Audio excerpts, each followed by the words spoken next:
네, 안녕하세요. 김찬일입니다. 예, 오늘은 이제 땅을 사실 때 사지 말아야 할 땅들, 좀 피해야 할 그런 땅들을 설명드리고 또 어떤 땅을 사면 좋은지도 한번 영상을 남겨보도록 하겠습니다. 이제 뭐 귀농하시거나 아니면 뭐 저 같은 이제 표고버섯 재배하시려면 땅을 임대하기 힘들므로 땅을 사야 되는 그런 상황이 있기 때문에, 그리고 이제 땅을 왜 사야 되는지에 대해서는 제가 지난 영상에서도 좀 남긴 적이 있어요. 아무튼 땅이라는 것은 그 공급이 제한되어 있다. 우리가 이제 가격을 결정하는 것은 공급과 수요와 공급으로 가격이 결정이 되는데, 그 가격은 이제 그래서 수요와 공급에 따라서 가치가 결정이 되고 그 가치에 따라 가격이 형성이 되는 거죠. 알다시피 공급이 많아지면, 수요는 한정되어 있는데 공급이 많아지면 가격은 떨어지게 돼 있어요. 왜냐면 사고 싶은 사람은 얼마 없는데 팔려고 하는 매물이 많이 나오면 당연히 더 싼 매물이 잘 팔리겠죠. 반대로 공급이 적은데 수요가 많으면 서로 살 수 있는 게 얼마 안 되기 때문에, 매물이 얼마 안 되기 때문에 사고 싶은 사람 많고, 그러면 비싼 가격을 부른 사람이 그 매물을 얻을 수 있을 거예요. 그런 식으로 되는데, 이 토지 같은 경우는 공급이 제한되어 있다. 예를 들어서 아파트랑 비교하면, 아파트 같은 경우는 아파트가 늘어날수록, 고층으로 또 많이 질수록 세대수가 늘어나기 때문에 매물이 이제 공급이 늘어날 수 있는 그런 요소가 있는데, 토지는 우리나라의 면적은 정해져 있고 그게 더 이상 늘어날 수가 없다. 그리고 해당 번지수는 지구상에 하나밖에 없는 거죠. 모든 매물이 지구상에 하나밖에 없는 매물들이에요. 제가 지금 위치한 이 농장의 이 땅도 지구상에서 이 번지수는 단 하나밖에 없죠. 그래서 그만큼 매물이 희소성이 있다. 그렇기 때문에 물가가 오르듯이 땅은 무조건 오를 수밖에 없다. 공급이 제한되어 있기 때문에. 이제 수요는 뭐 늘어날 수도 있고 어떻게 하겠지만, 물가는 오르고, 그래서 이제 땅의 가치는 계속 오를 수밖에 없습니다. 그래서 땅을 사는 것을 좀 추천을 드리고요. 이제 살 때, 그러나 모든 땅은 사면은 이제 장기간으로 봤을 땐 다 올라요. 뭐 5년, 10년, 15년, 20년 지나면 아무리 이렇게 좀 웬만하면 사면 안 되는 땅들을 이렇게 정리를 해놨지만, 이 땅들도 희소성이 있는 토지이기 때문에 결국은 장기적으로 보면 다 오릅니다. 오르는데 기왕이면 더 많이 오르는 가치 있는 땅을 사서 이제 농사를 짓거나 소유하는 것이 이제 노후 자금으로, 우리 농민들 열심히 일을 하는데 나중에 노후 자금, 뭐 퇴직금 받는 거 없죠. 그래서 땅을 잘 골라서 이제 노후에 좀 편안하고 여유 있는 삶을 위해서는 땅을 사는 그 순간의 선택이 굉장히 중요하다 볼 수 있습니다. 그래서 일단 피해야 하는 땅들 좀 설명 먼저 드리고, 어떤 땅이 좋은지도 도로 측면에서 한번 설명을 들어보도록 하겠습니다.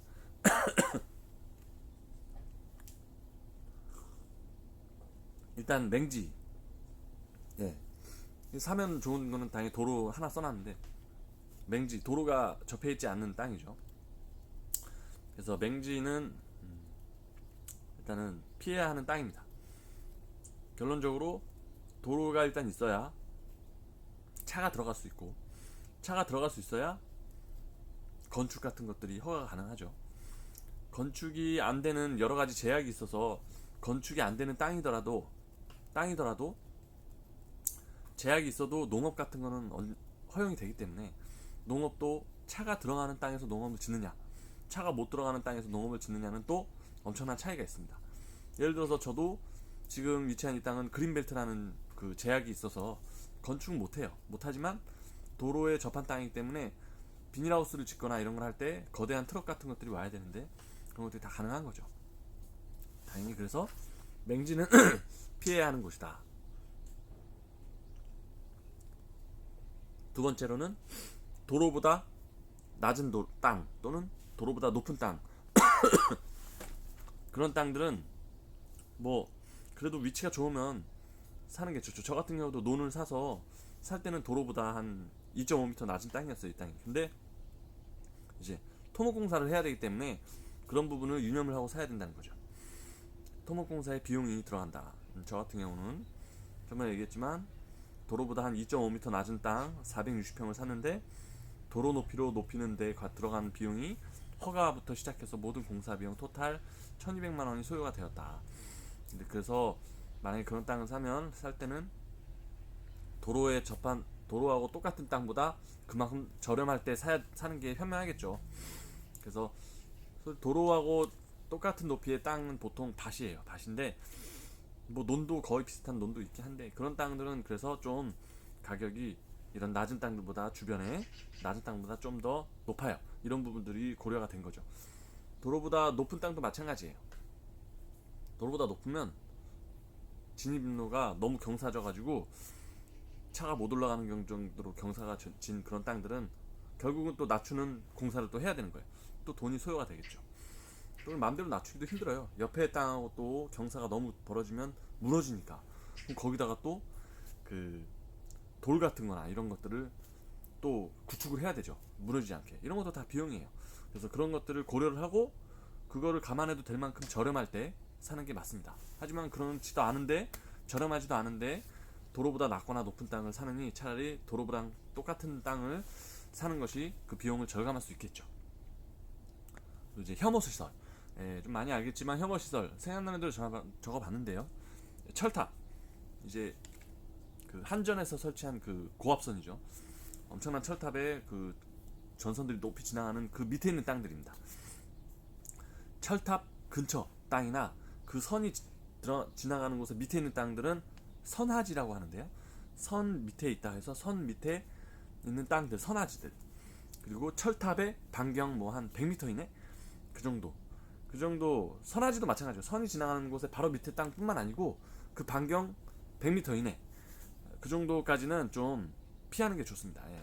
그래가지고 일단 뭐 매스컴에도 떴었고 몸에도 안 좋다는 얘기가 있고요. 거기 있으면 고압 전류가 흐르니까 이제 뭐 자기장이나 이런 것들로 인해 영향이 있어서 그래서 피해야 되고 축사, 뭐 축사 근처는 당연히 피해야죠. 일단 냄새가 좀 심하고 농사 짓는 분들도 환경이 좋아야 농사 지을 맛이 나지 냄새가 너무 심하면 당연히 그쪽 땅은 그래서 가격이 좀 저렴하거나 그런 경우가 많아요. 하지만 그래도 웬만하면 피하는 게 낫다는 거죠. 이제 무덤 근처도 좀 무섭죠. 철로는 이제 열차가 지나가는 곳에 바로 옆에 땅이나 아니면 열차가 이제 위로 지나갈 때도 밑에 있는 땅들 있죠. 그런 땅들 굉장히 소음이 심하고 진동도 심하고 해서 피해야 될 테고, 하천 같은 경우도 하천에 너무 가까우면 이제 물소리가 좋다고 할 수도 있지만 비가 많이 오면 범람하게 되면 이제 무너지거나 그런 위험이 있기 때문에 하천에 너무 가까운 것도 좀 피해야 될 것 같아요. 쓰레기 매립지가 인근에 있으면 그래서 냄새가 좀 나게 됩니다. 그래서 이런 쓰레기 매립지나 축사 같은 경우를 내가 땅을 살 때 다 주변을 둘러보기 힘드니까 그래서 어떤 분들 이제 여름에 땅을 웬만하면 찾아라. 왜냐면 여름에는 냄새가 잘 나요. 근데 겨울에는 근처에 축사나 이런 쓰레기 매립지, 특히 쓰레기 매립지 같은 게 있으면 냄새가 잘 안 나서 모르다가 나중에 사고 나서 여름이 돼서 냄새가 심해져서 이제 느끼는 경우도 있기 때문에 그런 경우도 있지만 요즘에 인터넷이 많이 발달되고 위성 사진도 많이 볼 수 있기 때문에 그런 것들을 보면서 인터넷에서 많이 이런 것들을 검색을 해서 그 지역에 이런 것들이 있는 위치는 다 체크를 하고 거기를 피해서 땅을 사는 게 현명하겠죠. 뭐 화학 공장, 뭐 시멘트 공장 이런 공장들 당연히 이제 미세먼지도 엄청 많고 안 좋은 그런 그 매연 이런 공기들이 있기 때문에 건강에도 안 좋고 당연히 이런 것들이 이제 혐오시설 이런 거 말고 또 뭐 엄청 많을 수가 있어요. 아무튼 사람이 그쪽에 있기에 좀 피하고 싶은 땅 그런 땅은 피하는 게 좋아요. 여기 또 있고 뭐 이제 그 공항인데 예를 들어서 뭐 군공항 근처 굉장히 시끄럽죠. 전투기들 막 날아다니고 뭐 밤에고 낮에고 막 날아다니고 그러면 소음이 장난 아닙니다. 그래서 그런 소음 그것도 당연히 피해야겠죠. 이런 것들은 피하는 게 좋아요. 웬만하면 피하는 게 좋습니다. 그리고 경사가 급한 땅, 경사가 급하면 당연히 뭐 농사 짓기도 힘들겠지만 경사가 급한 경우에는 여러 가지 또 제약이 또 있을 수 있어요. 그래서 경사가 급한 것도 피하는 게 좋고, 다음으로 이제 이런 것들은 좀 기본적으로 많이 아실 텐데 좀 숙지를 해야 되고요. 또 기본적으로 이런 걸 좀 할 줄 알아야 됩니다. 등기부등본을 좀 볼 줄 알아야 되고요. 지적도는 이제 토지 이용 계획 확인원이라고 있습니다. 인터넷에 토지 이용 계획 확인원을 검색을 하면 그냥 프로그램 딱 떠요. 그래서 그걸로 들어가면 지도가 딱 뜹니다. 지도로 보기가 있어요. 그걸 들어가면 내가 사고자 하는 땅 같은 거를 딱 보면 그쪽을 딱 클릭하면 이런 여러 가지 제약 같은 것들이 뭐가 걸려 있는지가 이제 조회가 가능해요. 이제 무료로 다 검색할 수 있기 때문에 저는 땅을 사기 전에 그래서 토지 이용 계획 확인을 엄청 많이 봤습니다. 내가 사고 싶은 지역의 땅들을 막 샘플링을 막 해서 지도에서 막 찍어봤어요. 그랬더니 지역마다 이런 제약들이 막 있는 것들이 있었어요. 당연히 이런 법적인 제약이 있으면 좀 피하는 게 낫겠죠. 그리고 등기부등본 같은 경우는 등기부등본도 검색을 할 수 있어요. 내가 아직 산 땅이 아니라 남의 땅이지만 내가 그 땅의 번지수를 알아서 등기부등본을 이제 조회를 하거나 출력을 받을 수 있어요. 뭐 500원인가 1000원인가만 내면 돼요. 그래서 그렇게 하면 땅 주인의 성만 표시돼요. 예를 들어 저는 김찬일이니까 김 땡땡 이런 식으로 아마 표시가 되는데, 그런 식으로 보면 그 안에 그 과거에 권리가 어떻게 변경이 되었는지 이력을 볼 수 있습니다. 그래서 그렇게 등기부등본을 인터넷으로 해서 검색을 하고 발행을 해서 미리 그 땅을 권리관계를 보고 현재 시점에서 권리가 어떻게 되는지 보면 돼요. 지금 그 땅 주인이 100%인지 아니면은 예를 들어서 뭐 대출을 받아서 땅이 중에 땅이 예를 들어서 시세가 2억인데 그 중에 1억 정도는 뭐 은행에 대출로 담보로 돼 있다거나 아니면 뭐 공동 담보로 돼 있거나 뭐 이제 여러 가지 그런 권리 관계를 볼 수 있습니다. 권리 관계가 복잡하면 복잡할수록 물론 이제 은행 담보 같은 경우는 잔금 치를 때 갚으면 바로 그게 말소가 되니까 내 명의로 이제 넘어올 수가 있는데 뭐 압류가 됐거나 그런 것들이 다 표시가 되어 있어요. 그래서 이 땅의 권리가 순전히 그 소유자가 몇 프로 가지고 있고 나머지들이 어떤 기관에서 권리를 잡아놨는지 보고 그 권리를 해소할 수 있는지를 확실하게 부동산하고 얘기하고 사전에 그 다른 권리들이 문제가 있을 수 있는지 인터넷을 통해 미리 공부를 해놓으면 계약하기 전에 그게 이제 좀 이렇게 그래도 안심할 수 있는지 아니면 위험 요소가 뭐가 있고 어떤 부분을 체크를 미리 해서 하는 것이 안전하게 계약을 하는 방법인지를 다 알 수 있어요. 그래서 등기부등본을 좀 보셔가지고 보시는 것도 많이 연습을 해보시는 게 좋습니다. 돈이 얼마 안 되니까 내 인근의 땅을 해보거나 내가 사고 싶은 곳의 지역에 필지에 그 주소는 뭐 인터넷 보면 다 나오니까요. 아 이거 괜찮은 땅 같아. 내가 지도에서 보면 그 번지수를 보고 등기부등본 한번 끊어보세요. 그러면 과거에 몇 년도부터 누가 누구한테 사고 팔고 관계가 쭉 나오다가 현재 시점에서 뭐 어떤 압류가 있는지 아니면 어떤 근저당이 설정이 되어 있는지 어떤 뭐 권리가 설정이 되어 있는지 그런 것들이 나와 있습니다. 그래서 너무 많은 것들이 엮여 있으면 웬만하면 피하는 게 좋고 그런 것들이 안전하게 이제 처리할 수 있는 방법이 있다면 안전하게 하는 방법으로 준비를 해서 토지 계약부터 잔금 치를 때까지 진행을 하면 되겠죠.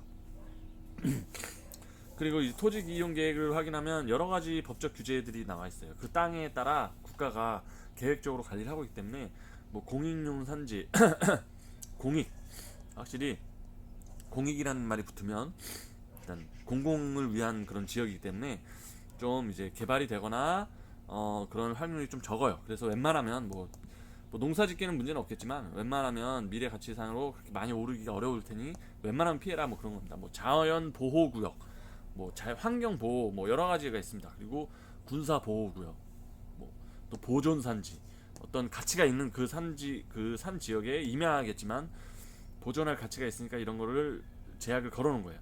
뭐 그린벨트는 이제 많이 아시죠? 그린벨트 같은 경우는 그린벨트 개발 제한 구역입니다. 한글로 하면 개발 제한 구역이고 개발 제한 구역이라고 써 있으면 그 땅은 그 지역은 보통 일대가 다 묶여 있어요. 한두 개 필지만 엮여 있는 경우는 거의 없고 그 주변이 다 그린벨트로 묶여 있으면 개발 제한 구역이라고 다 치면 다 그 제약이 조회가 됩니다. 요 토지 이용 계획 확인원에 그런 지역들은 이제 국가가 특별하게 개발을 제한한 곳이라고 얘기를 했어요. 이런 것들에 대해서는 미리 내가 인터넷을 쳐서 어떤 이런 것들이 있으면 어떤 걸 못하고 어떤 걸 하지 못하게 되어 있고 어떤 걸 할 수 있는지가 나와 있어요. 그런 거를 내가 조사를 해보고 그래도 상관없으면 내가 사야 되는 거죠. 이거 조사하지 않고 사는 거는 좀 나중에 후회할 수 있는 일이 있을 수 있기 때문에 본인이 그 땅을 사서 내가 뭘 하려고 하느냐. 근데 농사를 짓는 거는 솔직히 뭐 이런 것들에 대해서는 다 허용이 돼 있어요. 허용이 돼 있는데 제가 얘기하는 거는 죽을 때까지 그 땅에서 농사만 지은 것보다는 언젠가 나중에 내가 농사를 그만뒀을 때 그게 20년 후가 될지 30년 후가 될지 그 땅을 정리해야 되는데요. 땅을 정리할 때 이런 제약들이 걸려있는 땅들은 오르긴 오르지만 주변에 이런 것들이 없는 땅들보다 덜 오른다는 거죠. 그래서 기왕이면 우리가 나중에 팔려고 하는 시점에 좀 더 가치 있게 평가될 수 있는 곳, 그런 곳을 살려면 이런 것들을 좀 피하거나, 사더라도 이런 것들이 그 가치 상승에 큰 영향이 없거나 하는 걸 확인한 다음에, 조사를 한 다음에 사야 된다는 걸 좀 말씀을 드리고 싶어요. 그래서 이런 것들을 한번 설명을 드렸고요. 그럼에도 불구하고 이런 것들이 있더라도 이런 것들이 있더라도 사도 되는, 맹지임에도 불구하고 굉장히 나중에 좋아질 수 있는 가능성이 있는 땅들이 있습니다. 이런 것들이 엮여 있어도 다 무시하고 모든 상위 법에 의해서 개발이 되는 그런 땅이 있을 수가 있는데 그런 땅은 좀 공부를 많이 해야 됩니다. 많이 해야 되고, 이런 것들이 있음에도 불구하고 개발을 할 정도면 국가가 거대한 계획을 가지고 반드시 개발해야 되는 그런 계획이 잡혀진 그런 땅들을 또 사면은 그건 정말 좀 다른 땅들에 비해서 훨씬 많이 나중에 가치가 많이 오르겠죠. 그렇게 중요한 그런 개발 계획이 예정되어 있는 그런 땅들은 개발 계획을 철저하게 공부를 해야 되겠죠. 개발 계획을 또 공부하는 방법은 좀 난이도가 있는 부분이기 때문에 기회가 되면 저도 이제 완벽하게 아는 건 아니지만 그래도 개발 계획을 알아서 하는 것이 그래도 땅을 살 때 가장 효과적이고 정말 나중에 정말 좋아지는 그런 케이스라고 할 수 있겠습니다. 그런 경우는 좀 일단은 이 정도는 좀 알고 있으면 적어도 그렇게 엄청나게 좋아지는 개발되는 땅 아니더라도 평균 이상 정도 하는 그런 땅을 사는데 이 정도는 알고 있어야 알고 사는 것이 좋겠습니다. 그렇게 제 생각을 하고요. 또 하나 평균 이상의 좋은 땅을 사는 방법은, 일단 그래서 이제 안 좋은 땅을 제가 설명드렸고요. 그럼 어떤 땅이 좋은 땅이냐? 일단 제일 좋은 땅은 아까도 얘기했지만 지금은 허허벌판이에요. 자연 상태입니다. 막 제약도 많아요. 그린벨트에다가 뭐도 제약도 많고 아무것도 못하게 막 법적으로 다 묶어놓고, 농사 외에는 그러니까 초록 그대로 보존을 해야 되는 그런 땅들이 있어요. 그럼에도 불구하고 이게 갑자기 개발이 된다나 하면 그 땅이 갑자기 이제 건축이 가능한 땅으로 바뀌는 걸 얘기를 해요. 건축이 가능한 땅을 우리는 대지라고 합니다. 보통 대지인데 대지로 바뀌면 그게 아주 가장 좋은 케이스예요. 예를 들어서 뭐 이미 대지가 되어 있는데 대지도 대지 나름대로 또 주변이 더 개발됨으로 인해서 더 좋아지고 가치 있어지고 비싸지는 대지도 있는데, 가장 땅 사는 케이스에서 가장 최고의 케이스는 대지가 아닌 자연 상태에 아주 제약이 많은 땅들. 그런 땅은 당연히 싸고 주변도 허허벌판이에요. 그래서 그 저렴한 그 땅, 거기에다가 맹지까지 엮이면 정말 쌀 겁니다. 가장 이런 것들이 다 합쳐가지고 가장 싼데 나중에 그 지역이 몇 년 후에 갑자기 개발의 그 대상이 되어서 싹 갈아엎어서 그쪽에 네모 반듯한 도로가 쫙 생기고, 그 도로 사이에 아주 좋은 대지, 상업지역이나 이제 주상복합지역이나 이런 것들이 그런 건물을 올릴 수 있는 알짜배기 대지로 위치한 그 땅, 그 땅을 사는 것이 가장 현명하고 가장 최고의 그런 가치를 거둘 수 있는 방법일 거예요. 그렇게 하려면 굉장히 많은 거를 공부를 해야겠죠. 그래서 그런 부분은 있고요. 그러나 그건 아니더라도 적어도 평균 이상의 땅, 이런 좀 남들은 옆에는 많이 오르는데 나는 좀 덜 오른다거나 그러면 배가 아프겠죠. 그리고 기왕이면 내가 20년 30년 후에 농사를 접거나 했을 때, 땅을 정리할 때 좀 더 가치 있게 평가되는 땅을 살려면 가장 중요한 게 도로가 되겠습니다. 그래서 저는 땅을 공부하면서 느꼈어요. 정말 호재가 많아요. 좋은 땅을 고르는 호재는 예를 들어서 인근에 산업단지가 있다거나, 인근에 전철역이 생길 계획이 있다거나, 인근에 관광단지가 생길 계획이 있다거나, 인근에 아파트 단지가 생길 계획이 있다거나, 여러 가지 이런 사람들이 몰릴 수 있는 호재들이 있는 그 주변에 있는 땅들, 그런 땅들은 당연히 호재가 있는 땅들이에요. 근데 그런 땅들도 중요하지만 그런 땅들로 가는 곳은 항상 도로가 있기 마련입니다. 도로. 그리고 그 도로에 접한 땅들, 결국 그런 땅들이 정말 좋은 땅들이라는 걸 알았어요. 그래서 결국은 내가 사고자 하는 땅들의 인근에 호재 또는 그 옆에 도시들의 호재들을 공부를 해는 것도 중요한데, 그 호재들과 호재들을 연결하는 도로들, 그 도로들이 이미 있는 도로든 아니면 앞으로 생길 계획인 도로들, 그런 것들을 아는 것이 중요합니다. 그래서 제일 좋은 건 그 호재들과 호재들을 연결하는 도로가 아직은 없어요. 벌판인데 근데 그 도로가 계획이 돼 있어요. 2년이나 3년 후에 도로가 생길 계획이 발표가 됐다. 그럼 지금 그 계획된 도로 인근의 땅을 사는 겁니다. 그것이 가장 그래서 나중에 그 도로가 생기면 그 도로에 많은 인구들이 다니겠죠. 왜냐면 그 도로는 호재와 호재를 연결하는 도로니까요. 이제 인구들이 많이 지나가는 그 도로 인근의 땅들은 당연히 가치가 계속 오르게 되어 있습니다. 그래서 그런 곳에서 농사를 짓는 것이 정말 좋겠죠. 그러나 그것도 공부를 또 많이 해야 되는 부분이에요. 잘못 샀다가 도로에 편입돼 버리면 그냥 수용이 돼 버립니다. 수용이라 하면 국가가 그냥 가져가는 거죠. 국가가 공익을 위해 도로를 하니까 만드니까 그거는 이제 개인의 그런 재산권을 좀 이렇게 해서 이제 국가가 관여해서 수용을 하고 대신에 돈으로 보상을 해주는 건데, 그것도 물론 아쉽지 않게 보상을 해줍니다. 하지만 우리는 좀 더 가치 있게, 그리고 내가 농업 활동을 하려면 그 땅을 뺏기면 힘들게 갖고 온 그 농업 기반이 뺏기니까 그래도 아쉽지 않게 보상을 해줘요. 하지만 그보다 더 좋은 케이스는 수용이 되지 않으면서 그 도로 근처에 있는 땅에서 내가 농업을 하게 되면 그 도로에 인구가 늘어나면서, 유동인구가 늘어나면서 그 인구는 개발이 되게 되어 있거든요. 가치가 상승하게 되어 있죠. 개발이 안 되더라도. 그래서 그렇게 도로를 보고 땅을 사는 게 좋습니다. 그래서 호재와 호재들을 보고, 아까 제가 말씀드린 그런 호재를 하면 인구가 늘어날 것이 예상이 되어지는 그런 모든 것들은 호재라고 보면 돼요. 결국은 땅은 값을 오르는데 제1 조건은 인구가 늘어나는 것이고요. 그래서 그 인구가 늘어나려면 당연히 그 인구들이 왔다 갔다 하는 도로가 중요한 것이고, 그 도로가 중요한 도로가 되려면 호재와 호재를 연결하는 도로가 가장 도로 중에서도 베스트 오브 베스트 도로가 되는 거예요. 그래서 도로 인근에 땅을 구하는 것이 좋으나 그 도로가 얼마나 좋은 도로이냐에 따라 그 인근의 땅의 가치가 결정이 되는 겁니다.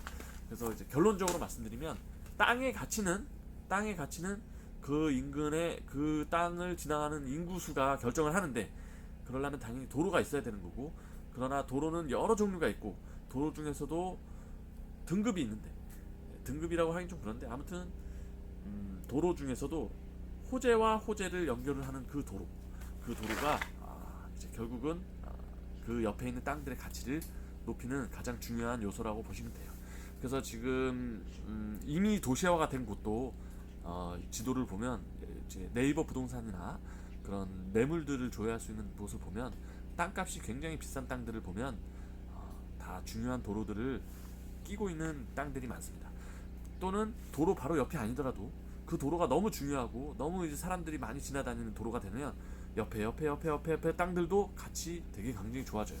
그래서 중요한 도로를 공부를 하고 그 도로하고 가까워지는 땅, 하지만 너무 가까워서 바로 붙어서 수용이 되지 않도록 어느 정도 떨어지면서도 좀 근처에 있는 땅을 사는 것, 그것이 좀 좋은 이제 나중에 가치를 인정받는 그런 땅이라고 저는 생각을 합니다.